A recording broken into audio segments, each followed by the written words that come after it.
നമ്മുടെ ഈ ഇടവകയിൽ നിന്നുള്ള ശുശ്രൂഷകരാകുന്ന ഇത്രയും ബഹുമാനമുള്ള സ്നേഹമുള്ള ശുശ്രൂഷകർ, പ്രിയപ്പെട്ട കൊച്ചമ്മമാർ, പ്രിയ സിസ്റ്റർ, ഗായകസംഘ അംഗങ്ങളെ, സഭയുടെ ഭരണസമിതി അംഗങ്ങളെ, ഇന്ന് എത്രയും പ്രധാനപ്പെട്ട ആൾക്കാരായിരിക്കുന്ന സ്ത്രീകരണ കുഞ്ഞുങ്ങളെ, ഇവരുടെ മാതാപിതാക്കന്മാർ, ജ്ഞാനമാതാക്കന്മാർ, പ്രിയമുള്ളവരെ, നിങ്ങൾക്ക് എല്ലാവർക്കും എൻ്റെ സ്നേഹവന്ദനം. 97 വർഷങ്ങൾക്ക് മുമ്പ് നമ്മൾക്ക് ഇവിടെ ഒരു സഭ സ്ഥാപിതമായി. ഒരുപക്ഷെ 97 വയസ്സുള്ള ആരെങ്കിലും ഉണ്ടെങ്കിൽ അവർക്ക് ആ ചരിത്രവുമായിട്ട് നേരിട്ട് ബന്ധം കാണും. ഒരുപക്ഷെ അവർ തീരെ കുഞ്ഞായിരുന്നു എങ്കിൽ പോയി. എന്നാൽ അന്നു മുതൽ ഇന്നോളം ദൈവം ഈ സഭയെ എത്രയോ അത്ഭുതകരമായി വഴി നടത്തി എന്ന് നമ്മൾ ഓർക്കേണ്ടതാണ്. ഓരോ പ്രതിഷ്ഠാപന പെരുന്നാളിലും ദൈവം കഴിഞ്ഞ നാളുകളിൽ ചെയ്ത അനുഗ്രഹങ്ങളെ എണ്ണിപ്പറഞ്ഞ് ദൈവത്തെ സ്തുതിക്കുന്ന അവസരമാണ്, ദൈവത്തെ മഹത്വപ്പെടുത്തുന്ന അവസരമാണ്. അത് വ്യക്തികളായി, കുടുംബങ്ങളായി, സഭയായി ഒന്നടങ്കം ദൈവത്തെ മഹത്വപ്പെടുത്തുന്ന ഒരു വലിയ സന്തോഷത്തിൻ്റെ സുദിനം. ഘോഷയാത്രയും കൊണ്ട് പോന്നപ്പോൾ പറയുകയായിരുന്നു, ഇന്നലെ മഴയുണ്ടായിരുന്നു എന്ന് ഞാൻ ചോദിച്ചു. ഇന്നലെ മഴയില്ല, ഇന്നും മഴയില്ല. ആരാണ് സഭ? അപ്പോൾ സഭയുടെ ചുമതലക്കാർ പറഞ്ഞു, ഇത് വളരെ റെയറായിട്ടാണ് ഇങ്ങനെ സംഭവിക്കുന്നത്. മഴയില്ലാതെ പള്ളിപ്പെരുന്നാളിന് കുടിയേറുക എന്നുള്ളതും പെരുന്നാൾ ഒക്കെ നടക്കുക എന്നുള്ളതും പലപ്പോഴും അത് അങ്ങനെയല്ല. മഴ കാണും, ഇത്തവണ മഴയില്ല. ഞാനും ഓർത്തു, കാലാവസ്ഥയെക്കുറിച്ച് പറഞ്ഞിരിക്കുന്നത് തുലാവർഷം തുടങ്ങി, കാലവർഷം അവസാനിച്ചു, തുലാവർഷം തുടങ്ങി. കഴിഞ്ഞ പ്രാവശ്യത്തിനേക്കാളും കൂടുതൽ പെർസെൻറ്റേജ് മഴ ഈ വർഷത്തെ തുലാവർഷത്തിൽ പെയ്യും എന്നാണ് പറഞ്ഞത്. ഏതാണ്ട് കേരളത്തിൽ എല്ലാ ജില്ലകളിലും യെല്ലോ അലർട്ടാണ്, ചിലയിടത്ത് അല്പം കൂടെ കൂടിയ അലർട്ടും ഉണ്ട്. എന്നിരുന്നാലും ദൈവം നമ്മളെ മഴയുടെ ഒരു ഇതില്ലാതെ, തടസ്സമില്ലാതെ കൂടി വരുവാൻ ഇടയാക്കി ഇരിക്കുന്നു. അതിനിടയിൽ ഒരു കാര്യം കൂടെ പറഞ്ഞു. എലപ്പള്ളിയിൽ പെരുന്നാളിന് വരിക എന്ന് പറയുന്നത്, പള്ളിപ്പെരുന്നാളിന് വരിക എന്നുള്ളത് ചെറിയൊരു ഞെട്ടലോടെയാണ് എല്ലാവരും ഓർക്കുന്നത്. അതുകൊണ്ട് എല്ലാവരും ആത്മാർത്ഥമാണ് പ്രാർത്ഥിക്കും, ദൈവമേ നല്ല കാലാവസ്ഥ തരണം. വേറെ ഒന്നും കൊണ്ടല്ല. വർഷങ്ങൾക്ക് മുമ്പ് ദൈവം നമ്മെ, ഈ സഭയെ, ഈ ദേവാലയത്തെ വലിയൊരു ആപത്തിൽ നിന്ന്, വിപത്തിൽ നിന്ന്, പ്രകൃതിക്ഷോഭത്തിൽ രക്ഷിച്ചു എന്നുള്ളതാണ് ആ നെടുക്കത്തിന് കാരണം. ആ ഓർമ്മ നമുക്ക് ഹൃദയം നിറഞ്ഞ നന്ദിയോടെ അല്ലാതെ, അല്ലെങ്കിൽ നമ്മുടെ കണ്ണിൽ പിടിയുന്ന കണ്ണീരോടെ അല്ലാതെ ഓർക്കാൻ പറ്റത്തില്ല. അത് അറിയാവുന്നവരും ചരിത്രം അറിയാവുന്നവരും അത് ഓർക്കുകയും, ദൈവമേ ഞങ്ങളെ ഇത്തവണ കാത്തുകൊള്ളണമേ എന്ന് പ്രാർത്ഥിക്കുകയും ചെയ്യും. ദൈവത്തിൻ്റെ വിടുതലാണ്. അതുകൊണ്ട് ഈ പെരുന്നാൾ, എലപ്പള്ളി സെന്റ് ലൂക്ക് CSI ഇടവകയുടെ പെരുന്നാൾ ഒരുപക്ഷെ മറ്റ് കുടിവരവുകളേക്കാൾ ഒരു ആത്മാർത്ഥത കൂടുതലുണ്ട് എന്ന് പറയട്ടെ. ഇത്തവണ നമുക്ക് ജർമ്മൻ പാർട്ണർഷിപ്പ് അംഗങ്ങൾ 10 പേർക്ക് ഇവിടെ വന്ന് കൂടുവാനായിട്ട് ഇടയായി തീർന്നു.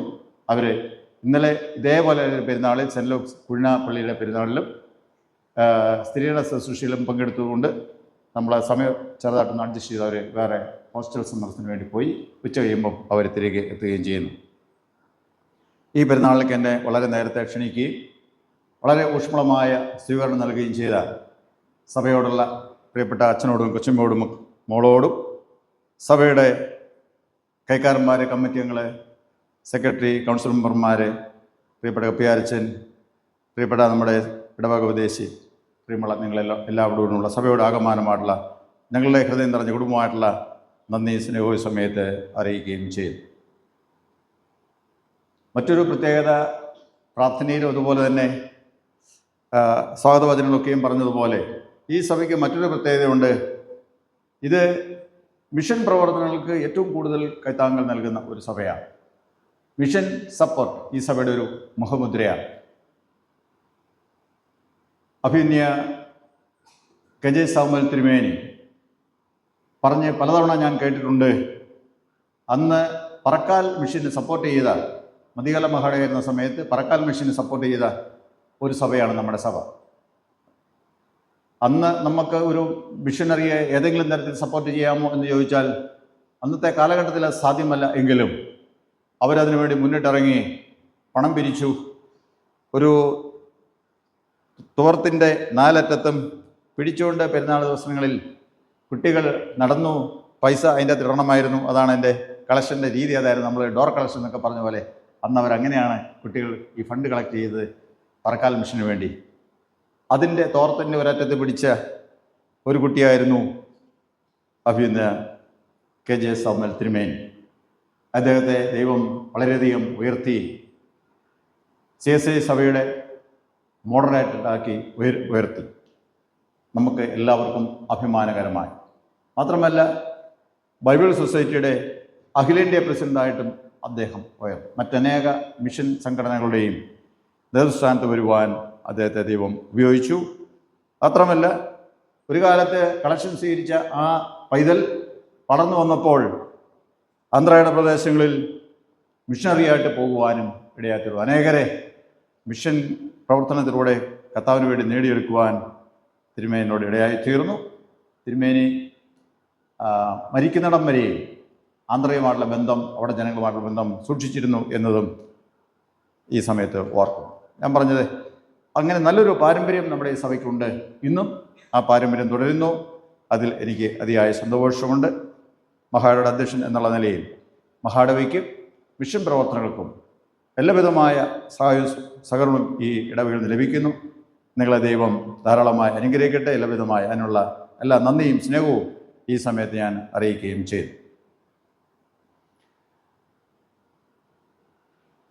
ഈ കാലഘട്ടത്തിൽ നമുക്ക് വളരെയധികം സഭ അഭിമുഖീകരിക്കുന്ന ഏറ്റവും വലിയ ഒരു പ്രശ്നം എന്നുള്ളത്, നമ്മൾ ഇത്രയും പാടുകയും പ്രാർത്ഥിക്കുകയും കുട്ടുമേ നിൽക്കുകയും പ്രസംഗിക്കുകയും ഒക്കെയും ചെയ്തിട്ടും അതിന് തക്കതായ രീതിയിലൊരു പ്രതികരണം, അതിനനുസരിച്ചുള്ളൊരു പ്രതികരണം സമൂഹത്തിൽ കാണുന്നില്ല, അല്ലെങ്കിൽ സഭാസമൂഹത്തിൽ കാണുന്നില്ല എന്നുള്ളതാണ്.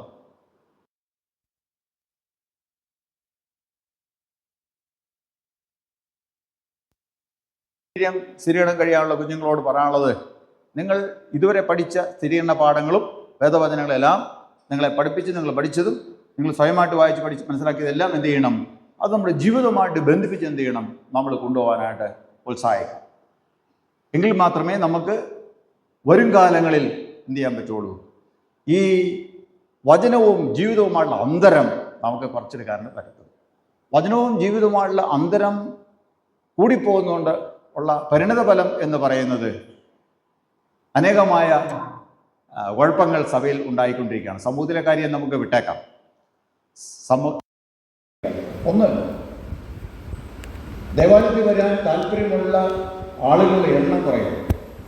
അത് പള്ളിയിൽ വരാൻ താല്പര്യക്കുറവ് മാത്രമല്ല, വീടുകളിലും പ്രാർത്ഥനകൾക്ക്, വചന വായനയ്ക്ക് ഉള്ള താല്പര്യം എങ്ങനെയോ കുറഞ്ഞുപോയി. വീട്ടിൽ പ്രാർത്ഥിക്കരുത് എന്ന് ആരും പ്രസംഗിക്കുന്നില്ല. വീട്ടിൽ വേദോസം വായിക്കരുത് എന്ന് ആരും പ്രസംഗിക്കുന്നില്ല. വീട്ടിൽ കുടുംബമായിട്ടെല്ലാവരും പ്രാർത്ഥിക്കരുത് എന്നാരും പ്രസംഗിക്കുന്നില്ല. എന്നാൽ അത് സംഭവിച്ചുകൊണ്ടിരിക്കും.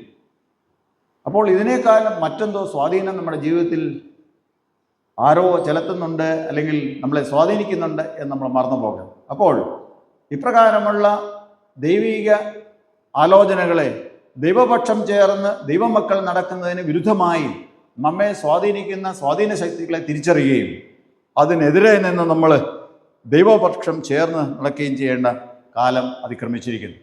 അതുകൊണ്ട് സ്ഥിരീകരണ കുഞ്ഞുങ്ങൾ അത് ഞാൻ പറഞ്ഞ കാര്യം ഓർക്കുകയും എന്ത് ചെയ്യണം? നമ്മൾ അതിനു വേണ്ടി നിൽക്കുകയും ചെയ്യണം. കുറേ കഴിയുമ്പോൾ നിങ്ങൾ അതിനുവേണ്ടിയുള്ള പ്രതിജ്ഞകളൊക്കെയും എടുക്കുന്നുണ്ട്. അതുകൊണ്ട് ആ കാര്യങ്ങൾ നിങ്ങൾ ശ്രദ്ധയോടെ ചെയ്യണമേ എന്ന് ഓർപ്പിക്കുകയും ചെയ്യും. ഇന്ന് നമുക്ക് ധ്യാനിപ്പാനായിട്ട് ഞാൻ തിരഞ്ഞെടുത്തിരിക്കുന്ന വേദഭാഗം വെളിപ്പാട് പുസ്തകം 1-ാം അധ്യായം 3-ാം വാക്യം. വെളിപ്പാട് പുസ്തകം 1-ാം അധ്യായം 3-ാം വാക്യം. ഞാനത് വായിക്കാം. ഈ പ്രവചനത്തിൻ്റെ വാക്കുകളെ വായിച്ചു കേൾപ്പിക്കുന്നവനും കേൾക്കുന്നവരും അതിൽ എഴുതിയിരിക്കുന്ന പ്രമാണിക്കുന്നവരും ഭാഗ്യവാന്മാർ. സമയം അടുത്തിരിക്കും. ഈ പ്രവചനത്തിൻ്റെ വാക്കുകളെ വായിച്ച് കേൾക്കുന്നവരും അതിൽ എഴുതിയിരിക്കുന്ന പ്രമാണിക്കുന്നവരും ഭാഗ്യവാന്മാർ. കണ്ണുകളടയ്ക്കാൻ പ്രാർത്ഥിക്കും. കർത്താവേ, പരിശുദ്ധ പിതാവേ, ഞങ്ങളുടെ ആയുസ്സിൽ പ്രകാരം ഒരു പെരുന്നാളിൻ്റെ സുദിനം കൂടെ കൊണ്ടാടുവാൻ തക്കവണ്ണം അങ്ങോടുന്ന് ഭാഗ്യം തന്ന കൃപയ്ക്കായി സ്തോത്രം. അവിടുത്തെ മഹത്വമേറിയ ആലയത്തിലേക്ക് അടികളെ കൂട്ടിവരുത്തി കൃപയ്ക്കായി നന്ദിയോടെ സ്തോത്രം ചെയ്യും. അല്പസമയം അങ്ങയുടെ മാറ്റമില്ലാത്ത വചനം ധ്യാനിപ്പാൻ ഞങ്ങൾ ഒരുങ്ങുന്നു. കഴിഞ്ഞ 97 വർഷം അങ്ങ് ഞങ്ങളെ നടത്തിയ വിധങ്ങളെ ഞങ്ങൾ ഓർക്കുന്നു. അങ്ങ് ഞങ്ങളെ കാത്ത ആ കാവലിനെ ഞങ്ങൾ ഓർക്കുന്നു. വിടുതലിനെ ഓർക്കുന്നു. അനുഗ്രഹങ്ങളെ ഓർക്കുന്നു. അതെല്ലാം ഓർത്ത് ഞങ്ങളങ്ങെ സ്തുതിക്കുകയും മഹത്വപ്പെടുത്തുകയും ചെയ്യുന്നു. ഇനിയും ഞങ്ങൾക്ക്, ഞങ്ങളുടെ തലമുറയ്ക്കും ആ അനുഗ്രഹങ്ങൾ തുടർന്ന് അങ്ങ് നൽകണമെന്ന് പ്രാർത്ഥിക്കുന്നു. അതിനാൽ അതിനുവേണ്ടി അങ്ങയുടെ പക്ഷം ചേർന്ന് നടപ്പാൻ ഞങ്ങളെ സഹായിക്കണം. ഞങ്ങളുടെ വചനം ധ്യാനിപ്പാൻ അടിയങ്ങൾ ഒരുങ്ങുന്നു. വചനം പറയുന്ന ബലഹീനനായ അടിയനെയും കേൾക്കുന്നവരെ ഒരുപോലെ അവിടുന്ന് അനുഗ്രഹിക്കണം. മഹത്വം അങ്ങ് മാത്രം എടുക്കണമേ. യേശുവിൻ നാമത്തിൽ പ്രാർത്ഥിക്കുന്നത് അവിടെ കേൾക്കണമേ. ആമേൻ. ഇന്ന് സ്ഥിരീകരണ ദിവസമാകുന്നുവല്ലോ. അതുകൊണ്ട് ഇന്നലെ നിങ്ങൾ ഇന്നത്തെ പ്രതിഷ്ഠാ പെരുന്നാളിനെ കുറിച്ചൊക്കെയും കേട്ട് കാണും എന്ന് ഞാൻ കരുതുന്നു.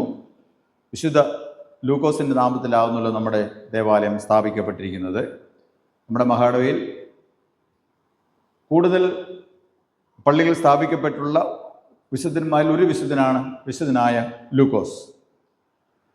വിശുദ്ധനായ ലൂക്കോസ് എഴുതിയ സുവിശേഷവും അപ്പോസ്തല പ്രവൃത്തികളും തിരുവചനത്തിൽ എഴുതി എന്ന് തിരുവചനം വായിക്കുമ്പോൾ നമുക്ക് കാണുവാൻ സാധിക്കും. ലൂക്കോസ് യഹൂദനല്ലാത്ത ഒരു എഴുത്തുകാരനായിരുന്നു ഇവിടെ നമുക്ക് പ്രത്യേകമായി കാണാം. അതുകൊണ്ട് തന്നെ അദ്ദേഹത്തിൻ്റെ കാഴ്ചപ്പാടുകളും എഴുത്തുകളും ആ ഒരു ദർശനത്തിൽ നിന്നായിരുന്നു, കാഴ്ചപ്പാടിൽ നിന്നായിരുന്നു എന്ന് കാണാം. ഒരു പ്രത്യേക ആൾക്കാർക്ക് വേണ്ടിയല്ല, മറിച്ച് ലോകത്തിലുള്ള എല്ലാ ജനങ്ങൾക്കും വേണ്ടി വന്നവനാണ് യേശു രക്ഷകൻ എന്നും സുവിശേഷം എല്ലാവർക്കും വേണ്ടിയുള്ളതാണ് എന്നും എൻ്റെ പ്രവർത്തനങ്ങളെല്ലാം എല്ലാ മേഖലകളും എല്ലാ മനുഷ്യരും അറിയണം എന്നുള്ള അതാണ് ദൈവത്തിൻ്റെ ഇഷ്ടമെന്നും പൂർണ്ണമായിട്ടും മനസ്സിലാക്കിക്കൊണ്ട് ആ ഒരു ദർശനത്തിലാണ് അത് യാഥാർത്ഥ്യമായിരിക്കണം എന്നുള്ള ഒരു കാഴ്ചപ്പാടിലാണ് ലൂക്കോസ് തൻ്റെ രചന നിർവഹിച്ചിരിക്കുന്നത്. സുവിശേഷം എഴുതി തുടങ്ങുമ്പോൾ അദ്ദേഹം പറയുന്നുണ്ട്, തെയോഫിലോസേ, ഇതുവരെ യേശുവുമായി ബന്ധപ്പെട്ടുള്ള ദൈവപുത്രനുമായി ബന്ധപ്പെട്ടുള്ള കാര്യങ്ങളെക്കുറിച്ച് വസ്തുനിഷ്ഠമായ വളരെ കൃത്യമായ ഒരു രചന നടത്തി നിന്നെ ബോധ്യപ്പെടുത്തണം എന്ന് എനിക്ക് താല്പര്യമുണ്ട്. അനേക ചരിത്രങ്ങൾ ഇതുമായി ബന്ധപ്പെട്ട് എഴുതപ്പെടുന്നുണ്ട്. ഞാനത് നോക്കുമ്പോൾ അത് കുറേയൊക്കെ ശരിയാണ്, കുറേയൊക്കെ ശരിയല്ല. അതുകൊണ്ട് വളരെ കൃത്യമായ ഒരു വിവരണം യേശുവിനെക്കുറിച്ചുള്ള, ദൈവപുത്രൻ്റെ രക്ഷയെക്കുറിച്ചുള്ള ആ സന്ദേശം അല്ലെങ്കിൽ ആ ഒരു ദൂത്, ആ പ്രവർത്തനങ്ങൾ, അതിനെക്കുറിച്ച് വളരെ കൃത്യമായിട്ടുള്ള വസ്തുനിഷ്ഠമായ ഒരു കാര്യം നിന്നെ ധരിപ്പിക്കണം എന്ന് ഞാൻ ആഗ്രഹിക്കുന്നു. അതുകൊണ്ടാണ് ഞാനിത് എഴുതുന്നത് എന്ന് പറഞ്ഞ് സുവിശേഷ ലേഖനം ലൂക്കോസിൻ്റെ സുവിശേഷവും തുടർന്ന് അതിൻ്റെ തുടർച്ചയായി അപ്പോസ്തല പ്രവൃത്തികളും രചിച്ചിരിക്കുന്നതായിട്ട് നമുക്ക് കാണുവാൻ സാധിക്കും. ഉദ്ദേശം മറ്റൊന്നുമല്ല, എല്ലാ മനുഷ്യരും യേശുവിനെ അറിയണം, യേശുവിലുള്ള രക്ഷയെ അവകാശമാക്കണം. മാത്രമല്ല എല്ലാവരും ദൈവത്തിൻ്റെ സൃഷ്ടിയാണ്, സൃഷ്ടാവായ ദൈവത്തിലേക്ക് എല്ലാവരും ആകർഷിക്കപ്പെടണം. അതിനുവേണ്ടി ദൈവം ഒരുക്കിയിരിക്കുന്ന ഏറ്റവും അവസാനത്തെ രക്ഷണ്യ പദ്ധതിയാണ് ഈ ദൈവപുത്രൻ യേശുക്രിസ്തു എന്ന് അദ്ദേഹം അതിലൂടെ സമർത്ഥിക്കുന്നത് നമുക്ക് കാണുവാൻ സാധിക്കും. അതുകൊണ്ട് നമുക്ക് മറ്റ് സുവിശേഷങ്ങളെ പോലെ തന്നെ ഒരു പക്ഷേ അതിലപ്പുറമായി വിശുദ്ധനായ ലൂക്കോസിൻ്റെ സുവിശേഷം വളരെ ഹൃദ്യമായി നമുക്ക് അനുഭവപ്പെടും. ആ രീതി നമ്മൾ വായിക്കുമ്പോൾ ആരെയും വിടാതെ, എന്നാൽ ആരെല്ലാമോ വിട്ടുകളഞ്ഞ് അല്ലെങ്കിൽ അത്ര പ്രാധാന്യം കൊടുക്കാതെ കാര്യങ്ങളെ ഹൈലൈറ്റ് ചെയ്തുകൊണ്ടും സുവിശേഷകനായ ലൂക്കോസ് എഴുതിയിരിക്കുന്നത് നമുക്ക് കാണുവാൻ സാധിക്കും അദ്ദേഹത്തിൻ്റെ രചനകളിൽ. അതുകൊണ്ട് ഈ വിശുദ്ധൻ്റെ നാമത്തിൽ സ്ഥാപിക്കപ്പെട്ടിരിക്കുന്ന സഭയിലെ അംഗങ്ങൾ എന്നുള്ള നിലയിൽ നമ്മളും അദ്ദേഹത്തിൻ്റെ ദർശനം, വിശുദ്ധനായ ലൂക്കോസിൻ്റെ ദർശനം ഉൾക്കൊണ്ടുകൊണ്ട് പോവുകയും പ്രവർത്തിക്കുകയും ചെയ്യേണ്ടത് അത്യാവശ്യമാകുന്നു. ഈ പ്രതിഷ്ഠാ ദിനത്തിൽ അത് നമുക്ക് ഓർക്കുകയും അങ്ങനെ നമുക്കൊരു തീരുമാനമെടുത്ത് മുമ്പോട്ട് പോവുകയും ചെയ്യാനായിട്ട് ഉത്സാഹിക്കാം. ദൈവം അതിനാണ് നമ്മളെ സഹായിക്കുക. സ്ഥിരീകരണത്തിൻ്റെ കുഞ്ഞുങ്ങളോടാണ് ഇനി എനിക്ക് പറയാനുള്ളത്. ഇന്ന് വളരെ ദീർഘമായിട്ടുള്ള ഒരു ശുശ്രൂഷയാണ് അല്ലേ? എത്ര മണിക്കൂർ എടുക്കും സാധാരണ? എന്തെങ്കിലും ഐഡിയ നിങ്ങൾക്കുണ്ടോ? എന്നാണെങ്കിലും ദീർഘമല്ലേ? ദീർഘം എന്ന് പറഞ്ഞാൽ എന്തുമാത്രം ദീർഘം നോക്കാണ്ട് ദീർഘം എന്ന് ഓർത്താൽ മതി കേട്ടോ. ഓക്കെ. ഈ കുഞ്ഞുങ്ങളുടെ മാതാപിതാക്കന്മാർ വന്നിട്ടുള്ളവരെന്ന് കേൾപ്പിക്കുകയും മാതാപിതാക്കന്മാർ പ്രശ്നമാണ്. ഓക്കെ. ജ്ഞാനമാതാപിതാക്കന്മാർ ഓക്കെ. നിങ്ങളെ മാതാപിതാക്കന്മാരെയും ജ്ഞാനമാതാപിതാക്കന്മാരെയും പ്രത്യേകമായി ഞാൻ അഭിനന്ദിക്കുകയും അവരെ ഈ ശുശ്രൂഷയിലേക്ക് സ്വാഗതം ചെയ്യുകയും ചെയ്യും.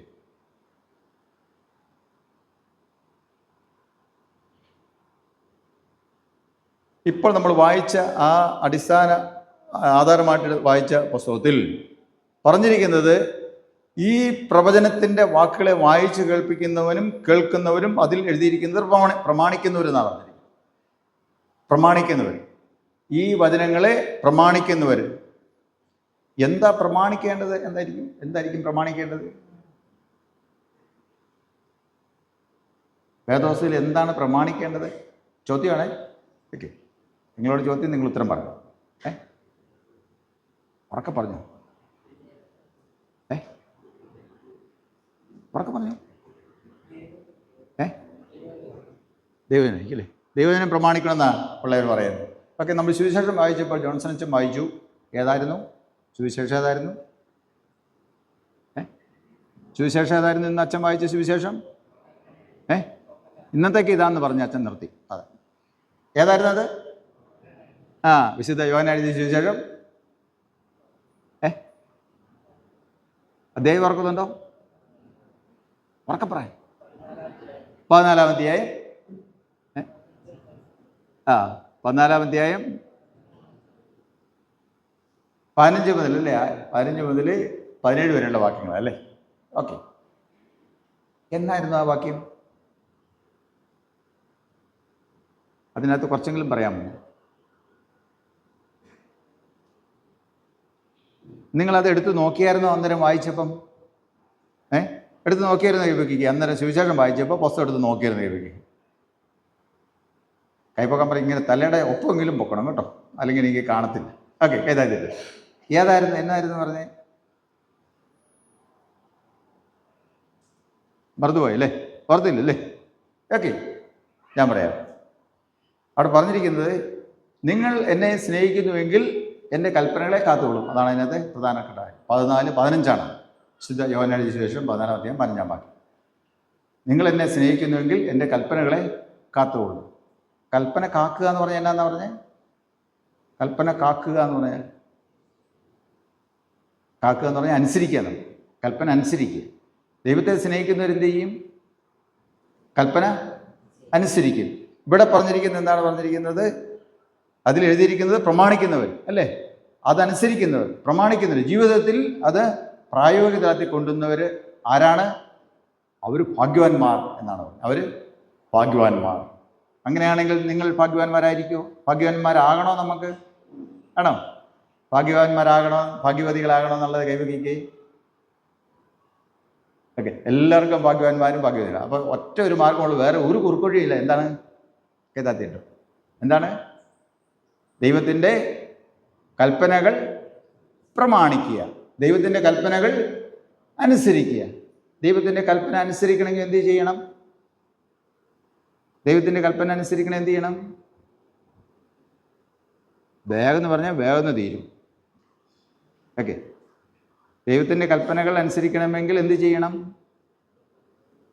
ഇവിടെ എന്താ വാക്യം വായിച്ചത്? എന്നതാ? നിങ്ങളെന്നെ സ്നേഹിക്കുന്നുവെങ്കിൽ എൻ്റെ കൽപ്പനകളെ കാത്തുകൊള്ളും. ചോദ്യം ഇതാണ്, നിങ്ങൾ ദൈവത്തെ സ്നേഹിക്കുന്നുണ്ടെന്ന് പറഞ്ഞാൽ സ്നേഹിക്കുന്നുണ്ട്. ദൈവത്തെ സ്നേഹിക്കണമെങ്കിൽ എന്ത് ചെയ്യണമെന്നാണ് ചോദ്യം. എന്ത് ചെയ്യണം? ദൈവത്തിൻ്റെ കൽപ്പനകൾ പ്രമാണിക്കണം. ദൈവത്തിൻ്റെ കൽപ്പനകൾ പ്രമാണിക്കണമെങ്കിൽ എന്ത് ചെയ്യണം?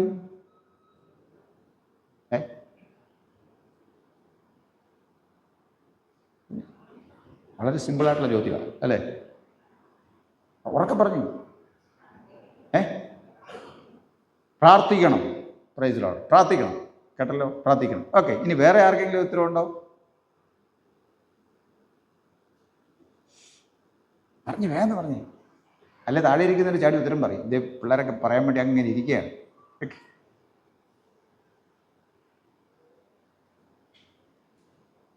വളരെ കൃത്യമായിട്ട് പറഞ്ഞാൽ ദൈവത്തിൻ്റെ കൽപ്പനകൾ പ്രമാണിക്കണമെങ്കിൽ എന്ത് ചെയ്യണമെന്നാണ് എൻ്റെ ചോദ്യം.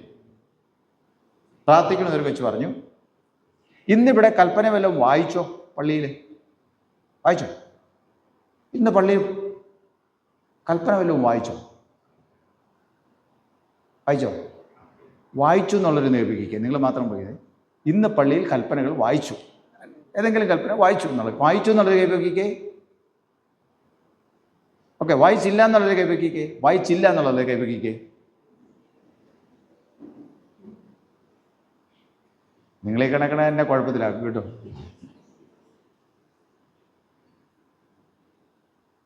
മാതാപിതാക്കന്മാർ, ജ്ഞാനമാതാക്കന്മാർ, ബഹുമാനപ്പെട്ട ആൾക്കാരെല്ലാവരും അറിയാൻ പറയാണ്, നമ്മുടെ പള്ളിയിൽ ഇന്ന് കൽപ്പനയോ അത് സംബന്ധമായ എന്തെങ്കിലും കാര്യമോ വായിച്ചോന്നും അറിയത്തില്ല, വായിച്ചില്ല എന്നും അറിയത്തില്ല.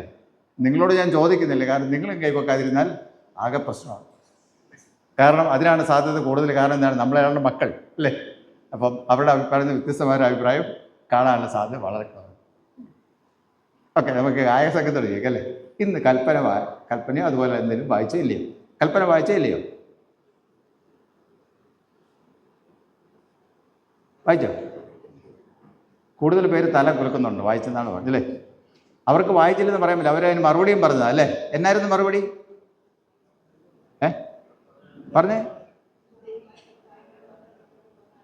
അത് നിങ്ങൾ മറുപടി എന്നാ പറഞ്ഞേ?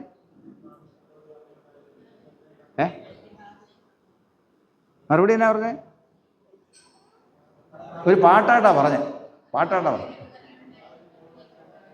ഈ കൽപ്പനയെ കാപ്പാൻ്റെ ഹൃദയങ്ങളെ ഉണക്കണമേ. കണ്ടോ, അവരത് പറയുകയും ചെയ്തു, മറുപടിയും പറഞ്ഞു അല്ലേ. ഈ കൊയറുകാർ നമ്മളെ എല്ലാം കൂടെ, എൻ്റെ ഒരു അഭിപ്രായം പറയുകയാണ്, നിങ്ങൾ പിണങ്ങുകയും ചെയ്യരുത്. നമ്മളെ ആരാധകരെ മുഴുവൻ മടി പിടിപ്പിക്കുകയാണ്. നമ്മൾ പറയേണ്ടത് മുഴുവൻ അവർ പറയുക അല്ലേ? നമ്മൾ പറയേണ്ടത് മുഴുവൻ അവർ പറയുക. ഏത്? ഈ കൽപ്പനയെ കാപ്പാൻ ഞങ്ങളെ ഹൃദയങ്ങളെ വളക്കണമെന്ന് ആരാ പറഞ്ഞേ? കൊയറുകാർ പറഞ്ഞു, നമ്മൾ മിണ്ടിയില്ല. എന്നതാ പറഞ്ഞത്? കർത്താവ് കൽപ്പനകൾ ചുരുക്കി പറഞ്ഞു അല്ലേ? നമ്മുടെ കർത്താവായ യേശുമിശിഹ അരുളി ചെയ്ത പ്രകാരം ന്യായപ്രമാണത്തിൻ്റെയും പ്രവാചകന്മാരുടെയും ചുരുക്കം സർവവും ചുരുക്കി കർത്താവ് പറഞ്ഞു അല്ലേ? ദൈവത്തെ സ്നേഹിക്കണം, പിന്നെ കൂട്ടുകാരനെ സ്നേഹിക്കണം. ദൈവത്തെ സ്നേഹിക്കണം, കൂട്ടുകാരനെ സ്നേഹിക്കണം. ഈ രണ്ട് കൽപ്പനകളിൽ എന്തെല്ലാം അടങ്ങിയിരിക്കുന്നു? സകല ന്യായപ്രമാണവും പ്രവാചകന്മാരും അടങ്ങിയിരിക്കുന്നു. ഉടനെ കായസംഘക്കാർ പറഞ്ഞു, നമ്മൾ പറയുന്നതിന് മുമ്പേ അവർ പറഞ്ഞു. ഓർഗൻ അന്നേരം തന്നെ എന്ത് ചെയ്തു? കട്ടത്താത്തി അന്നേരം അവർക്ക് പാടാനുള്ള അതിൻ്റെ മുന്നറിയിപ്പാണ് അല്ലേ? ഒരുങ്ങിക്കോ, പാടി എന്നാ പറഞ്ഞാൽ, ഈ കൽപ്പനകളെ കാപ്പാൻ ഞങ്ങളെ ഹൃദയങ്ങളെ മണക്കണമേ എന്ന് പറഞ്ഞാൽ ഈ കൽപ്പന അനുസരിപ്പാൻ ഞങ്ങളെ സഹായിക്കണം എന്നാണ് അവർ പാടിയത് അല്ലേ? നമ്മളത് പറഞ്ഞുമില്ല, ഒന്നുമില്ല അല്ലേ? പ്രതിവാക്യം വലിയ അക്ഷരത്തിൽ എഴുതിയിട്ടുണ്ട് നമ്മുടെ പുസ്തകത്തിൽ. ഈ ശുശ്രൂഷകർക്കുള്ള പുസ്തകത്തിൽ അത് നേരെ തിരിച്ചാണ്. അവിടെ എനിക്കത് തെറ്റിപ്പോകുന്നത് ഞാൻ ആ പുസ്തകം വലിയ പുസ്തകം ഉപയോഗിക്കാറില്ല, കാരണം പലപ്പോഴും തെറ്റിപ്പോകുന്നില്ല. വലിയ അക്ഷരം മറുപടി പറയാനുള്ളതാണ്, പക്ഷേ ആ പുസ്തകത്തിൽ വലിയ അക്ഷരം ശുശ്രൂഷകർക്കുള്ളതാണ്, കുഞ്ഞക്ഷരത്തിലാണ് മറുപടി കൊടുത്തിരിക്കുന്നത്. വലിയ അക്ഷരത്തിൽ എഴുതിയിരിക്കുന്നത് നമുക്ക് പ്രശ്നമല്ല. വലിയ അക്ഷരമല്ല, കുഞ്ഞക്ഷരമല്ല, ഒരക്ഷരം ഇല്ലെങ്കിൽ നമ്മൾ എന്ത് ചെയ്തില്ല? നമുക്ക് ഒരു കുലുക്കവും ഉണ്ടാകില്ല അല്ലേ? പക്ഷേ ആരാധന സജീവമാകുന്ന ഗായകസംഘത്തോടൊപ്പം നമ്മളും കൂടെ ചേർന്ന് പറയപ്പോഴാണ് നമ്മളതിനെ പറയണം എന്ന് പ്രത്യേകമായിട്ട് ഓർപ്പിക്കട്ടെ. ആമേൻ. ഇന്ന് കഴിഞ്ഞ മുമ്പത്താഴ്ചയിൽ ഇങ്ങനെ ആരാധനയെക്കുറിച്ച് പറഞ്ഞു വന്നപ്പോൾ പറയുമായിരുന്നു, ഇന്ന് ആമേൻ പറയുന്ന ആൾക്കാരുടെ എണ്ണം ചുരുങ്ങി. ആമേൻ പറയുന്ന ആൾക്കാരുടെ എണ്ണം ചുരുങ്ങിപ്പോയിരുന്നു. ആമേൻ പറയുന്നവരെല്ലാം എവിടെ പോയി?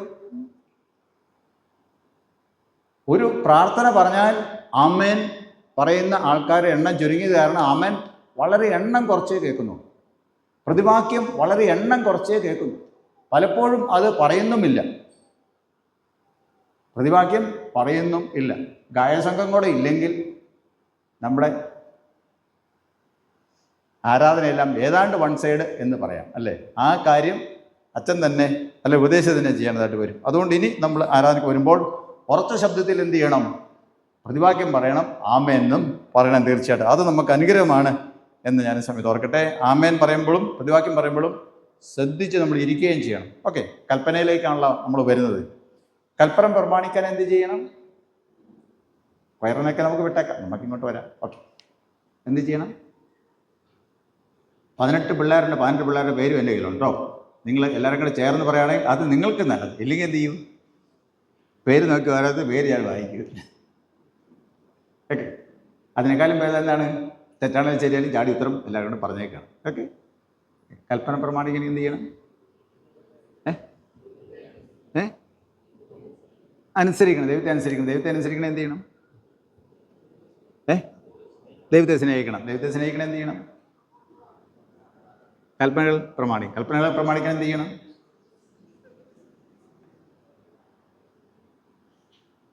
ഓക്കെ. ഈ ചോദ്യത്തിൽ ട്രിക്കൊന്നും അച്ഛൻ പറഞ്ഞിരുന്നില്ലല്ലേ? Okay okay. അതുകൊണ്ട് എനിക്ക് നിങ്ങളോട് ചോദിക്കാൻ ഇത്രയും പറയാൻ സമയം കിട്ടി. ഇന്നലെയാണെന്ന് എനിക്ക് തോന്നുന്നു. ഞാൻ ചോദിക്കുന്നതിന് മുമ്പേ ഉള്ളൊരു ഉത്തരം പറയാൻ തുടങ്ങി. അതിനെനിക്ക് മനസ്സിലായ സംഗതി എന്താണ് എൻ്റെ സിക്കർപ്പം. ഓക്കെ. കൽപ്പനകൾ അനുസരിക്കണമെങ്കിൽ അനുസരിക്കേണ്ട കൽപ്പനകൾ അറിഞ്ഞിരിക്കണം. കൽപ്പനകൾ അറിയണം. കൽപ്പന അനുസരിക്കണമെങ്കിൽ അനുസരിക്കേണ്ട കൽപ്പന ഏതാണെന്ന് അറിഞ്ഞിരിക്കണം. നിങ്ങൾക്കറിയാം ഏതെല്ലാം കൽപ്പന. എത്ര കൽപ്പനയാണുള്ളത്? എത്ര? 10 കൽപ്പന. 10 കൽപ്പന അറിയാവുന്നവരെ 10 കൽപ്പന എനിക്കറിയാം. ഓർഡറൊന്നും കുഴപ്പമില്ല. 10 കൽപ്പനകൾ അറിയാം. 10 കൽപ്പനകൾ അറിയാവുന്നവർ മുമ്പേ പറഞ്ഞാൽ കൈ തലയ്ക്കൊപ്പമെങ്കിലും പൊക്കണേ, ഇല്ലെങ്കിൽ കാണത്തില്ല. Okay okay. ഏതായാലും ഈ 10 കൽപ്പനകൾ അറിഞ്ഞാലേ 10 കൽപ്പനകളും അറിയാനായിട്ട് പറ്റും അല്ലേ? ശരിയല്ലേ? അറിയത്തില്ലാതെ നമ്മൾ അനുസരിക്കും അല്ലേ? അറിയത്തില്ലാതെ നമ്മൾ അനുസരിക്കും. നമ്മൾ സാധാരണ വണ്ടിയിലൊക്കെ പോകുന്നതാണ്. നിങ്ങളൊക്കെയും സ്കൂട്ടറും അതുപോലെ തന്നെ കാറുകളൊക്കെ ഓടിക്കുന്ന, നിങ്ങളുടെ പ്രായത്തിനനുസരിച്ച് ഓടിക്കുന്ന ആൾക്കാരായിരിക്കാം, യാത്ര ചെയ്യുന്നവരായിരിക്കാം. റോട്ടിൽ ഇറങ്ങുമ്പോൾ നമ്മൾ എന്ത് നിയമങ്ങൾ പാലിക്കണം? അങ്ങനെ ഓടിക്കുമ്പോൾ ഇവൻ റോട്ടിൽ കൂടെ നടക്കണമെങ്കിലും എന്ത് നിയമങ്ങളാണ് പാലിക്കേണ്ടത്? എന്നാ നിയമം? എന്നാ നിയമം?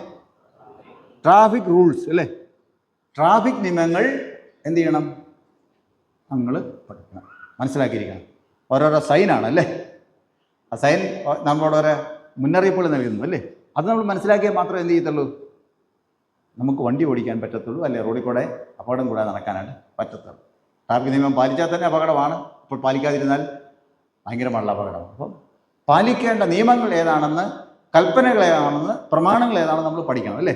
അതാണ് 10 കൽപ്പനകൾ എന്ന് പറയുന്നത്. ഓക്കെ. 10 കൽപ്പന നിങ്ങൾ എന്ത് ചെയ്യണം? നിർബന്ധമായിട്ടും അത് പഠിച്ചിരിക്കണം. നിങ്ങൾ പഠിച്ചിട്ടുണ്ട്, വളരെ സന്തോഷം. ഓക്കെ.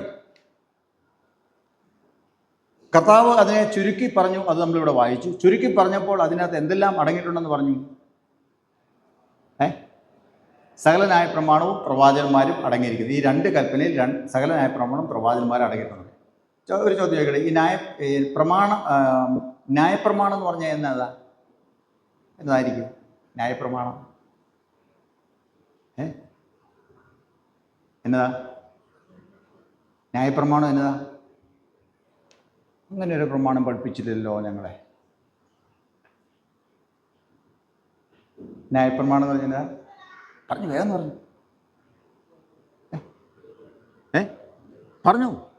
ന്യായപ്രമാണം ഏതാ? വേദപുസ്തകം. ഓക്കെ, മിടുക്കന്മാർ. വേദപുസ്തകമാണ് ന്യായപ്രമാണം. പറഞ്ഞത് ശരിയാണ്. പക്ഷെ വേദപുസ്തകത്തിൽ ഏത്? ഓക്കെ. ഉൽപ്പത്തി, പുറപ്പാട്, ലേവ്യ, സംഖ്യ, ആവർത്തനം. ഈ 5 പുസ്തകങ്ങളാണ് ന്യായപ്രമാണ പുസ്തകങ്ങൾ എന്ന് അറിയപ്പെടുന്നു. ഉൽപ്പത്തി, പുറപ്പാട്, ലേവ്യ, സംഖ്യ എന്ന 5 പുസ്തകങ്ങൾ. അത് മോശ എഴുതിയ പുസ്തകങ്ങളാണ്. മോശയുടെ പുസ്തകങ്ങൾ എന്നാണ് പറയുന്നത്, അല്ലെങ്കിൽ പഞ്ചഗ്രന്ഥങ്ങൾ എന്ന് പറയും. മോശ എഴുതിയ 5 പുസ്തകങ്ങൾക്ക് പഞ്ചഗ്രന്ഥങ്ങൾ എന്ന് പറയും, അല്ലെങ്കിൽ തോറ എന്ന് പറയും. ന്യായപ്രമാണം എന്നാണ് അതിൻ്റെ അർത്ഥം.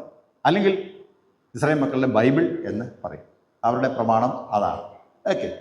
അതിനകത്ത് ഈ 5 പുസ്തകങ്ങൾ അടങ്ങിയിട്ടുണ്ട്. ഏതിൻ്റെ അകത്താ? ഈ 2 കൽപ്പനകളിൽ ഈ 5 പുസ്തകങ്ങൾ അടങ്ങിയിട്ടുണ്ട്. പിന്നെ ആരെല്ലാം അടങ്ങിയിട്ടുണ്ട്? പ്രവാചകന്മാരും അടങ്ങിയിട്ടുണ്ട് അല്ലേ? പ്രവാചകന്മാരാരെല്ലാവാ? ഫ്രാൻസിസ് പ്രവാചകൻ, ലൂക്കോസ് പ്രവാചകൻ, ജോൺസൺ പ്രവാചകൻ, അങ്ങനെയാണോ? ആരാ 2 പേര് പറഞ്ഞേ? പ്രവാചകന്മാരുടെ പേര് പറഞ്ഞേ? അയ്യോ, വേണമെന്ന് പറയുന്നേ.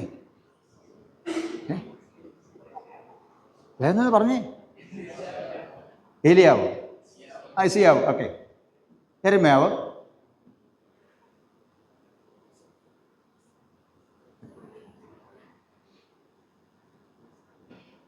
ഇതൊന്നും ഞങ്ങളെ പഠിപ്പിച്ച കാര്യങ്ങളല്ല. തിരുമേനി എന്നാ വേറെ എന്തെങ്കിലും ചോദിക്കാതെ ഞങ്ങളെ പഠിപ്പിച്ച കാര്യം ചോദിച്ചാൽ ഞങ്ങൾ പറയാം അല്ലേ? ഓക്കെ. നിങ്ങൾ പറഞ്ഞൊക്കെ ശരിയാണ്. യെശയ്യാവ്, യിരെമ്യാവ്, ഹോശേയ, യോവേൽ, ആമോസ്, ഹെസ്കേൽ, ഇല്ലേ, ദാനിയേൽ, ധാരാളം പ്രവാചകന്മാർ അല്ലേ. ഇപ്പൊ ഈ 2 കൽപ്പനകളിൽ ആരെല്ലാം അടങ്ങിയിട്ടുണ്ട്, എന്തെല്ലാം അടങ്ങിയിട്ടുണ്ട്? മോശയുടെ 5 പുസ്തകങ്ങളും പ്രവാചകന്മാരും അടങ്ങിയിട്ടുണ്ട്. അപ്പോൾ ഈ 2 കൽപ്പനയുടെ പൊരുൾ, അർത്ഥം, വ്യാപ്തി അതെന്താണെന്ന് പൂർണ്ണമായിട്ട് മനസ്സിലാക്കണമെങ്കിൽ നമ്മൾ എന്തും കൂടെ ചേർത്ത് വായിക്കണം. എന്നുകൂടെ ചേർത്ത് വായിക്കണം. മോശയുടെ 5 പുസ്തകം വായിക്കണം. പിന്നെ പ്രവാചകന്മാരുടെ പുസ്തകങ്ങൾ വായിച്ചാൽ എന്ത് ചെയ്യും? കർത്താവ് പറഞ്ഞ 2 കൽപ്പനയുടെ അർത്ഥം നമുക്ക് മനസ്സിലാക്കും. അങ്ങനെ നിങ്ങൾ എന്ത് ചെയ്തിട്ടില്ല, പഠിച്ചിട്ടില്ല അല്ലേ? ഞാൻ പണ്ട് കാലത്ത് എന്ത് ചെയ്തില്ല, അങ്ങനെ ഒന്നും പഠിച്ചിട്ടില്ല. പിന്നീടാണ് പഠിച്ചത്. അപ്പോൾ പിന്നീട് പഠിക്കണേ നമുക്ക് എന്ത് ചെയ്യണം? പിന്നീട് വായിക്കണം. എനിക്ക് നിങ്ങളോട് പറയണം, എല്ലാ ദിവസവും നിങ്ങൾ എന്ത് ചെയ്യണം? ഇത് മനസ്സിലാക്കാൻ വേണ്ടി എന്ത് ചെയ്യണം? വിശുദ്ധ വേദപുസ്തകം വായിക്കണം. ഇന്നിപ്പോൾ ഇതെല്ലാം പഠിച്ചിട്ട് വരാൻ പറഞ്ഞാൽ നമുക്ക് എന്ത് ചെയ്യും? ഇന്ന് 14 വയസ്സും കഴിഞ്ഞ്, പിന്നെ 24 കഴിഞ്ഞ്, പിന്നെ 34 കഴിഞ്ഞ് അങ്ങനെ പോകും അല്ലേ? ഒത്തിരി പ്രായമായി പോകും നമുക്ക്. അപ്പോൾ അതിനു മുമ്പ് നമ്മളിത് വായിച്ച് പഠിക്കും. എല്ലാ ദിവസവും എന്ത് ചെയ്യണം? വിശുദ്ധ വേദപുസ്തകം വായിക്കണം. ഇന്ന് വേദപുസ്തകം വായിച്ചതെന്ന് കേൾപ്പിക്കേ, ഇന്ന് പള്ളി വരുന്നതിന് മുമ്പ്, പള്ളി വന്നപ്പം നിങ്ങൾ എടുത്ത് നോക്കിയല്ല, പള്ളി വരുന്നതിന് മുമ്പ് വേദപുസ്തകം വായിച്ചാൽ ഓക്കെ. കൈതാത്തിയിട്ട് വായിക്കാത്തിരുന്ന് കേൾപ്പിക്കേ, പയ്യെ കൈപ്പൊക്കി മതി, അതാരും കാണണം. Okay okay. 3-4 പേര് വായിച്ചിട്ടില്ല കേട്ടോ. മാതാപിതാക്കന്മാർ, ജ്ഞാനമാതാക്കന്മാരെ ശ്രദ്ധിക്കുക. 3-4 പിള്ളേർ എന്ത് ചെയ്തിട്ടില്ല? ഇന്ന് രാവിലെ പോകുന്നപ്പോൾ തിരക്ക് കാരണം വേദപുസ്തകം വായിച്ചിട്ടില്ല. ഓക്കെ, കേട്ടല്ലോ. ഓക്കെ. ഒരുപക്ഷെ നിങ്ങൾ വൈകുന്നേരമായിരിക്കും വേദപുസ്തകം വായിക്കുന്നത്, രാവിലെയുള്ള തിരക്കുകൊണ്ടായിരിക്കും വായിക്കാനായത്. എന്നാലും എന്ത് ചെയ്യണം? എല്ലാ ദിവസവും നിങ്ങൾ എന്ത് ചെയ്യണം? വേദപുസ്തകം വായിക്കണം. ഇപ്പം വായിച്ചിട്ട് വന്നവരും ഇതുവരെ വായിക്കാത്തവർ എന്ത് ചെയ്യണം? എല്ലാ ദിവസവും നിങ്ങൾ എന്ത് ചെയ്യണം? വേദപുസ്തകം വായിക്കണം. ഓക്കെ. ഈ വേദപുസ്തക വായന നിങ്ങളെ മറ്റ് മനുഷ്യരിൽ നിന്ന്, മറ്റ് ചെറുപ്പക്കാരിൽ നിന്ന്, മറ്റ് കുട്ടികളിൽ നിങ്ങൾ എന്ത് ചെയ്യും? വളരെ വ്യത്യസ്തമായ സ്വഭാവമുള്ളവരും വ്യത്യസ്തമായ ദർശനമുള്ളവരും നല്ല കാഴ്ചപ്പാടുള്ളവരുമായ ആൾക്കാരായിട്ട് എന്ത് ചെയ്യും?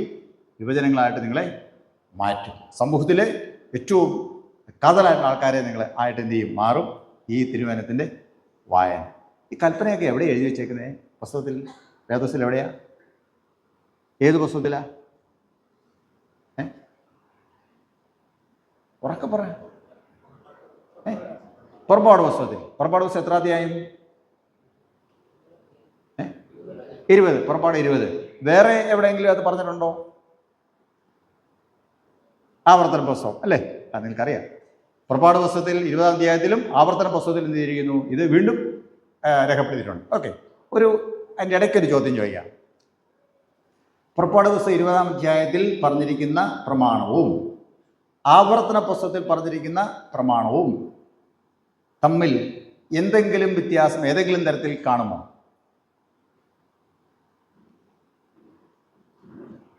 കാണുമോ?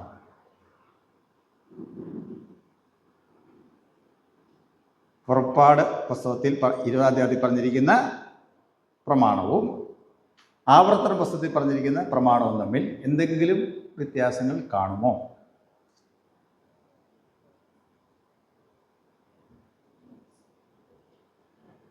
ഞാൻ തന്നെ പറയാം. ആ പുസ്തകത്തിൻ്റെ പേരെന്നാ? പുറപ്പാട് കഴിഞ്ഞുള്ള പുസ്തകത്തിൽ രേഖപ്പെടുത്തിയ പുസ്തകത്തിൻ്റെ പേരെന്നാ? എന്നെ പറയും, ഉറക്കെ പറയുന്നേ.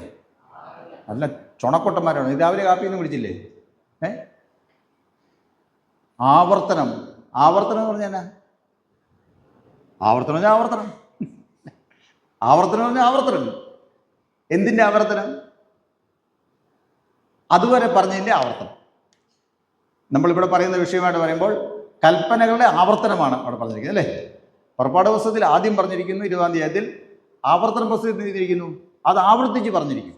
അപ്പോൾ ഇത് തമ്മിൽ എന്തെങ്കിലും വ്യത്യാസം എന്നാണ് എന്നെ ചോദ്യം. ഇല്ലായിരിക്കും അല്ലേ? എന്നാലുണ്ട്. ആവർത്തന പുസ്തകത്തിലെ പുറപ്പാട് പുസ്തകത്തിലെ കൽപ്പന കേൾക്കുന്ന ജനങ്ങളല്ല ആവർത്തന പുസ്തകത്തിൽ കൽപ്പന കേൾക്കുന്നു. മറന്നു പോകരുത്. അത് തമ്മിൽ സുമാർ 40 വർഷത്തെ വ്യത്യാസം. 40 വർഷത്തെ വ്യത്യാസം. അന്ന് പുറപ്പാട് പുസ്തകത്തിൽ കൽപ്പന കേട്ട ആൾക്കാരെല്ലാം എന്ത് ചെയ്തു? അവരെല്ലാം മരിച്ചുപോയി. 40 വർഷം കൊണ്ട് എന്ത് ചെയ്തു? അവരെല്ലാം മരിച്ചു. പുത്തൻ ജനറേഷൻ ഉണ്ടായി. അവരോടാണ് മോശ എന്ത് ചെയ്യുന്നത്? വീണ്ടും ഈ കൽപ്പന ആവർത്തിക്കുന്നത്. അതുകൊണ്ടാണ് ആവർത്തനം ഒരുപക്ഷെ ആവർത്തന പുസ്തകം എഴുതേണ്ടി വന്നതും അതുകൊണ്ട് തന്നെയാണ്. ആവർത്തിച്ച് അതിൻ്റെ അകത്ത് പറഞ്ഞിരിക്കുന്നത്. അത് കേൾക്കുന്നത് ആരല്ല? ഇസ്രായേലിൽ നിന്ന് പുറപ്പെട്ട് ആദ്യം കൽപ്പന കേട്ട ആൾക്കാരല്ല, പുത്തൻ തലമുറയാണ്, പുതിയ ജനറേഷനാണ് കേൾക്കുന്നത്.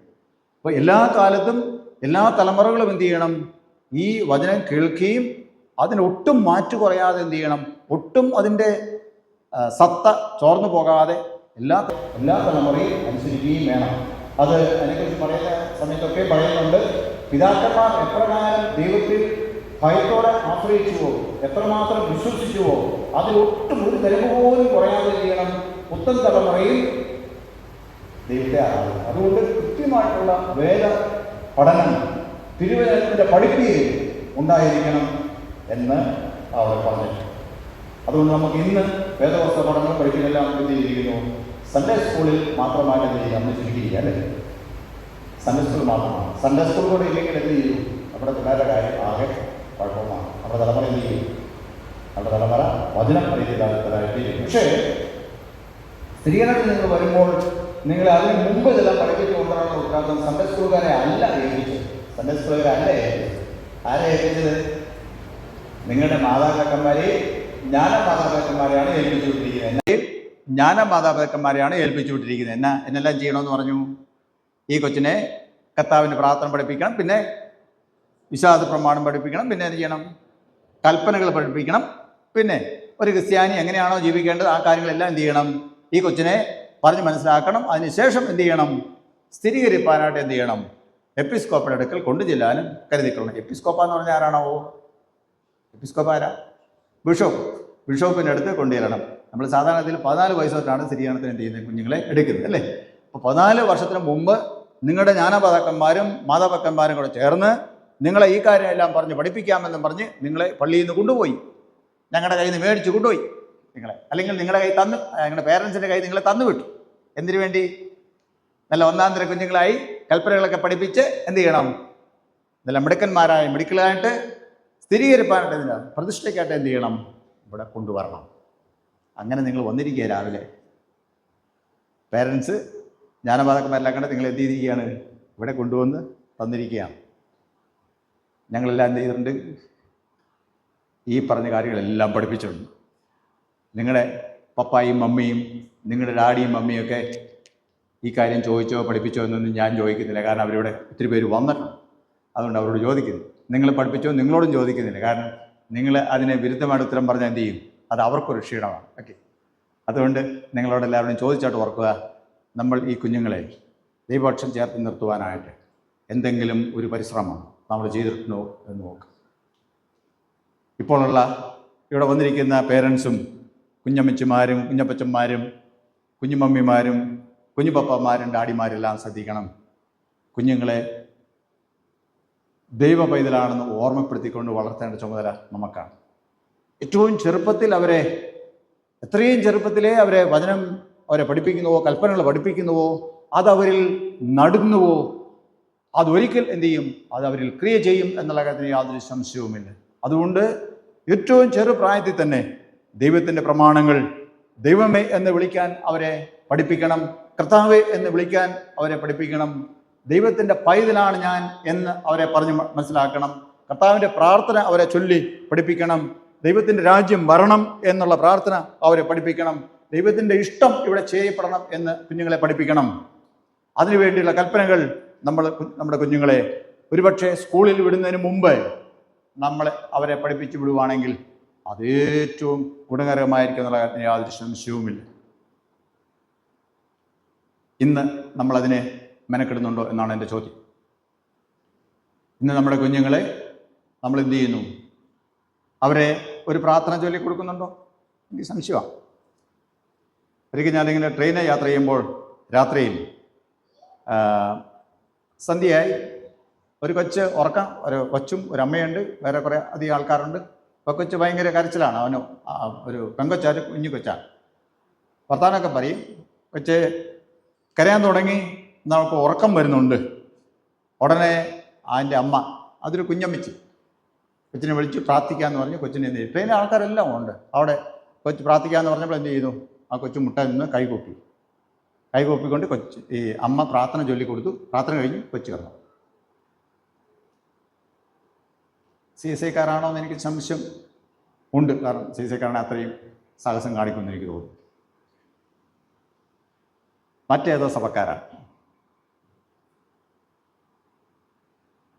ഒരു കൊച്ച് വളരെ ചെറുപ്പത്തിൽ സ്കൂളിൽ പോകുന്ന കൊച്ചൊന്നുമല്ല, നഴ്സറി LKG UKG പോകുന്നുണ്ടെങ്കിലേ ഉള്ളൂ. കൊച്ച് വൈകുന്നേരം ഉറങ്ങുന്നതിന് മുമ്പായിട്ട് എന്ത് ചെയ്യുന്നു?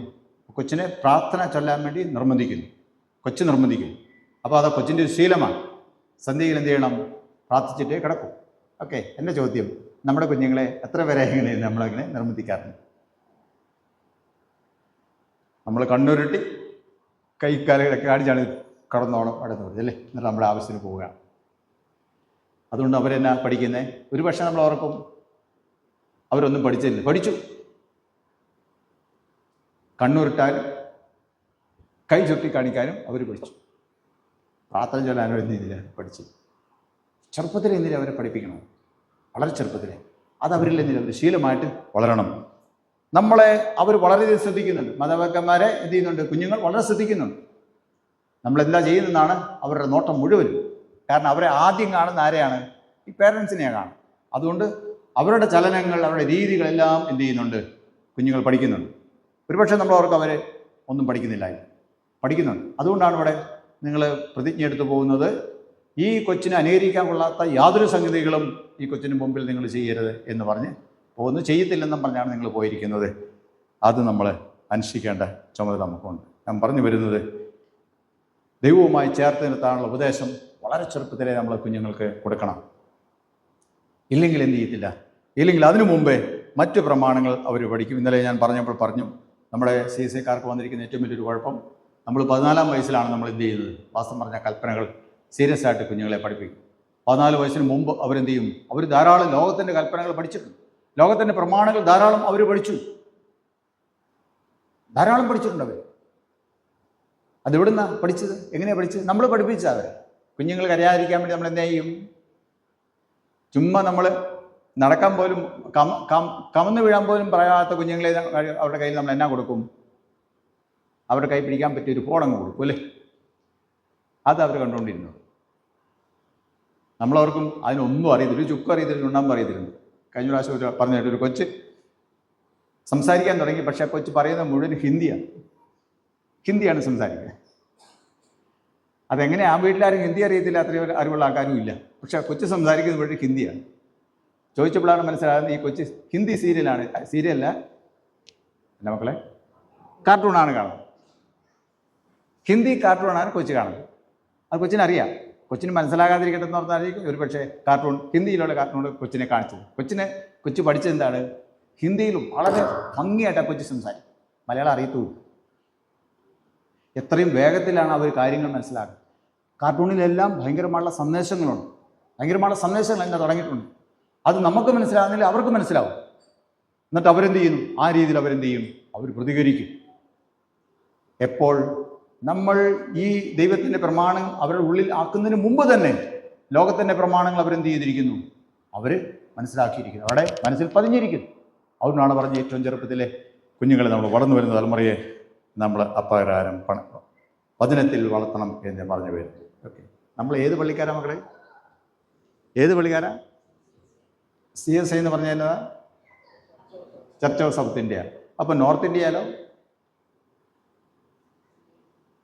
നോർത്ത് ഇന്ത്യയിലോ? അറിയുന്നേ CNI. നമുക്കറിയാം അല്ലേ? നോർത്ത് ഇന്ത്യയിൽ CNI, ഇവിടെ CSI. CSI ഏത് വർഷമാണ് സ്ഥാപിതമായത്, രൂപീകരിക്കപ്പെട്ടത്? 1947. ഓക്കെ, ഇത് ഏതെല്ലാം സഭകൾ ചേർന്ന ഉണ്ടായെന്നറിയാമോ? പാരമ്പര്യം പറഞ്ഞാലും മതി. ഏതെല്ലാമോ? Anglican, Methodist, Presbyterian, congregation. Okay, പ്രധാനപ്പെട്ട 4 പാരമ്പര്യങ്ങളാണ് നമ്മുടെ സഭയിൽ ഉള്ളത്. ഓക്കെ,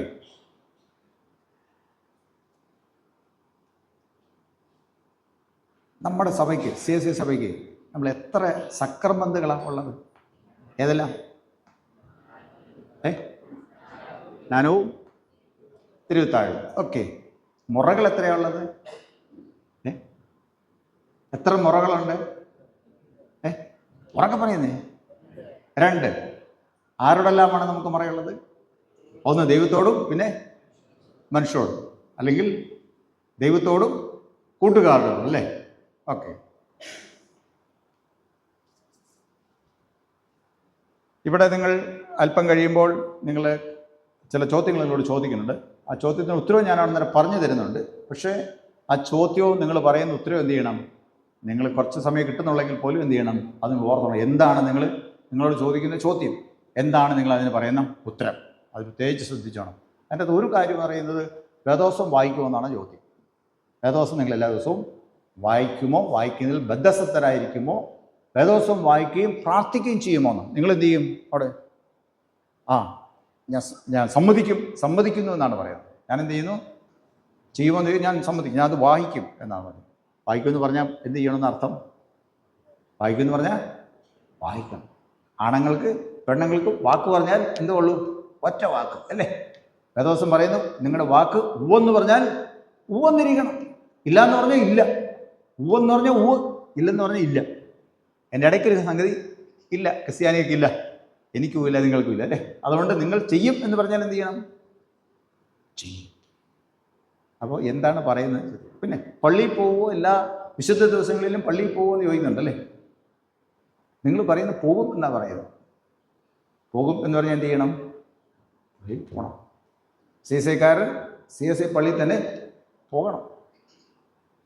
അല്ലെങ്കിൽ അതുമായിട്ടുള്ള ബന്ധപ്പെട്ടുള്ള സഭകളുണ്ട്, അല്ലേ? മാർത്തോമാ സഭയുണ്ട്, CNA സഭയുണ്ട്, അങ്ങനെയുള്ള സഭകളിൽ എന്ത് ചെയ്യണം? പോകാം, കുഴപ്പമില്ല.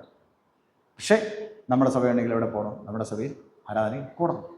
എല്ലാം ചോദിച്ച് ഇന്ന് പോകാം, ചെയ്യാമെന്നാണ്. പിന്നെ നിങ്ങൾക്ക് ദൈവം വരുമാനം തരുമ്പോൾ അത് ദൈവവേലയ്ക്ക് വേണ്ടി കൊടുക്കുമോ എന്നായിരുന്നു.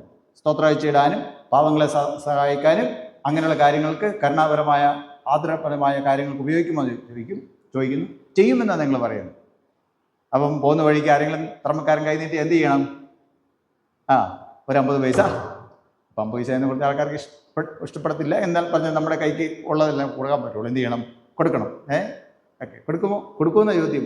കൊടുക്കുമെന്ന് പറഞ്ഞിട്ടാണ് നിങ്ങൾ പോകുന്നത്. ഓക്കെ. എന്തെല്ലാമാണ് നിങ്ങൾ ഇവിടെ എടുക്കുന്ന പ്രതിജ്ഞ, അത് നിങ്ങൾ ചെയ്യണം. പിന്നെ ചില കാര്യങ്ങൾ നിങ്ങൾ അത് ഉപേക്ഷിക്കുമെന്നാണ്.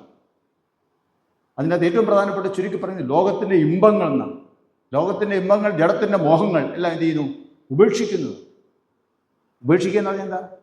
ഉപേക്ഷിക്കുക എന്നാണ്, അല്ലേ? ഉപേക്ഷിക്കാൻ പറ്റാത്ത കാര്യങ്ങൾ വന്നേക്കാം. അപ്പം അങ്ങനെ വരുമ്പോൾ എന്ത് ചെയ്യും? നമ്മൾ അവിടെയാണ് ദൈവത്തിൻ്റെ സഹായം, പരിശുദ്ധാത്മാവിന്റെ സഹായം നമുക്ക് ആവശ്യമായത്, അല്ലേ? നുണ പറയുന്ന ശീലമുണ്ടെന്ന് കൂട്ടിക്കോ, അതെല്ലാം എന്ത് ചെയ്യുന്നു? ഇവിടെ ഉപേക്ഷിക്കുന്നു പറഞ്ഞാൽ പോകുന്നത്, അല്ലേ? കാരണം കൽപ്പന നമ്മൾ പഠിച്ചു, അല്ലേ? അതുകൊണ്ട് ഉപേക്ഷിക്കുന്നു പറഞ്ഞാൽ പോകുന്നത്. അപ്പോൾ എന്ത് ചെയ്യണം? ഇന്ന് രാവിലെ വരെ നമ്മൾ നുണ പറഞ്ഞാൽ എന്ത് ചെയ്യണം? ഇന്ന് ഇത് കഴിയുമ്പോൾ എന്ത് ചെയ്യരുത്? പള്ളിയിൽ നിന്ന് ഇറങ്ങിയാൽ എന്ത് ചെയ്യരുത്? നുണ പറയാൻ പാടില്ല. അപ്പനയമ്മയും ബഹുമാനിക്കണമെന്ന് പറഞ്ഞിരിക്കുന്നത്, അല്ലേ? കൽപ്പന പഠിച്ചു, അനുസരിച്ചോളാം എന്ന് പറഞ്ഞ് ഞങ്ങൾ പോവുകയാണ്, അല്ലേ?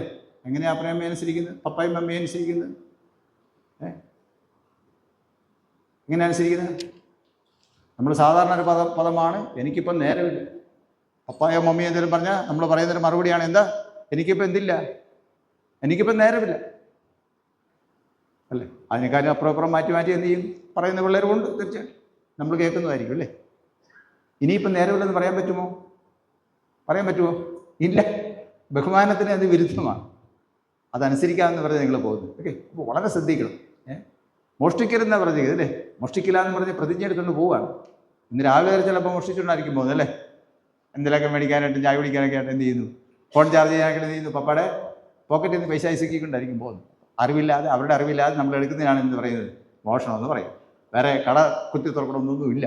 നമ്മുടെ പപ്പായുടെയും അമ്മയുടെയും പേഴ്സിൽ നിന്നും പോക്കറ്റിൽ നിന്ന് പൈസ എടുക്കുന്നത് എന്ത് തന്നെ? അവരുടെ അനുമതി ഇല്ലാതെ എടുക്കുന്നതിന് മോഷണത്തിന് ഈക്വലാണ്. ഓക്കെ. ഇനിയിപ്പോൾ നമുക്ക് അങ്ങനെ എടുക്കാൻ പറ്റുമോ? പറ്റത്തില്ല. പറയണം, അപ്പം എനിക്ക് പൈസ നിങ്ങൾ ചോദിക്കുന്നുണ്ട്, ഇപ്പോൾ എനിക്കറിയാം, തരുന്നുമുണ്ട്. ഓക്കെ. മമ്മി എനിക്ക് പൈസ ആകാം. എന്തിനാണ് എന്ന് ചോദിച്ചാൽ അന്നേരം നമ്മൾ ചില നുണയൊക്കെ പറയും, അല്ലേ? ഇനി അത് പറയാൻ പറ്റുമോ? അതിന് പ്രായോഗിക വശമാണ് ഞാൻ പറയുന്നത്. കൽപ്പന പ്രമാണിക്കുക എന്ന് പറഞ്ഞാൽ അതൊക്കെയാണ്. വലിയ കാര്യങ്ങളല്ല, വളരെ ചെറിയ കാര്യങ്ങളാണ് നമ്മൾ ശ്രദ്ധിക്കേണ്ടത്. അതുകൊണ്ട് നമ്മളത് വായിക്കുക, ദൈവത്തിൻ്റെ വചനം വായിക്കുക, ധ്യാനിക്കുക. അത് നമ്മളെ ഒരു ഭാഗ്യകരമായ അവസ്ഥയിലേക്ക് എത്തിക്കും എന്നുള്ള യാതൊരു സംശയവുമില്ല. ഇത് വാക്യത്തിലേക്ക് തിരിച്ചു വരട്ടെ. നമ്മൾ ആധാരമായിട്ട് വായിച്ച വേദവചനം ഈ പ്രവചനത്തിൻ്റെ വാക്കുകളെ വായിച്ചു കേൾപ്പിക്കുന്നവനും കേൾക്കുന്നവരും അതിലെഴുതിയിരിക്കുന്ന പ്രമാണിക്കുന്നവരും ഭാഗ്യവാന്മാർ. ദൈവത്തിൻ്റെ വചനം പ്രമാണിക്കുന്നവർ ആരാണ്? ഭാഗ്യവാന്മാർ. ദൈവത്തിൻ്റെ വചനം പ്രമാണിക്കുന്നവർ ആരാണ്? ഭാഗ്യവാന്മാർ. നിങ്ങളെല്ലാവരും എല്ലാ കാലത്തും ഭാഗ്യവാന്മാരായി തീരട്ടെ. നമ്മൾ വചനം കേട്ട എല്ലാവരും ഭാഗ്യവാന്മാരായി തീരുവാൻ ദൈവത്തിൻ്റെ വചനം നമുക്ക് പ്രമാണിക്കാം. ദൈവത്തിൻ്റെ പരിശുദ്ധാത്മാവിനാൽ അതിനാണ് നമ്മെ സഹായിക്കുകയും ശക്തിയിരിക്കുകയും ചെയ്യുമാറാകട്ടെ. ഇപ്പോൾ പിതാവായ ദൈവത്തിനും പുത്രനായ ദൈവത്തിനും പരിശുദ്ധാത്മാവായ ദൈവത്തിനും സകല ബഹുമാനം മഹത്വവും കാലാവസാനം കൂടാതെ ഉണ്ടായിരിക്കുമാറാകട്ടെ.